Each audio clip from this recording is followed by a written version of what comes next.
Hi అండి. ఈరోజు మనం కొత్తిమీర రైస్ తయారు చేసుకుందాం. దానికి ఇంకా సరిపడా కొంచెం కొత్తిమీర తీసేసుకొని బాగా క్లీన్ చేసేసుకొని కొత్తిమీర వేసుకున్నాం.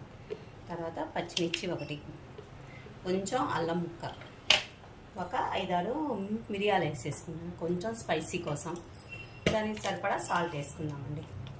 రైస్కి సరిపడా చూసి వేసుకుందాం. ఇది బాగా మెత్తగా మిక్స్ చేసేసుకుందాం. ఇలా మనం ఒక పాన్ పెట్టేసుకొని దానిలో కొంచెం నెయ్యి వేసుకొని, ఈ నెయ్యి కరెక్ట్గానే మనం జీడిపప్పు వేయించేసుకుందామండి. ఇది చాలా బాగుంటుందండి. కొంచెం మనం మార్నింగ్ రైస్ ఏదైనా మిగిలింది అనుకోండి, అలా జస్ట్ అప్పటికప్పుడు చేసేసుకోవచ్చు అన్నమాట. బాగుంటుంది. ఒక 2 ఎండుమిరపకాయలు వేసేసుకుని ఒక్క నిమిషం హీట్.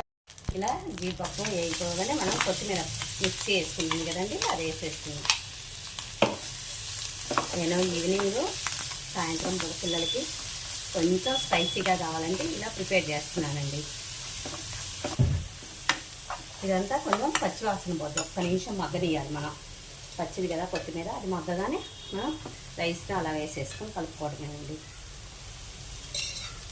మనం రైస్ మిగిలాక ఇట్లా పుదీనా రైస్, కొత్తిమీర రైస్, టమాటా రైస్ అలా ఈవినింగ్ పిల్లలకి స్నాక్స్ లాగా కూడా చేసేయండి.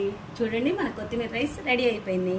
ఆనియన్స్ కెచప్తో తింటే సూపర్ అండి. సూపర్ అంటే సూపర్. Okay, bye.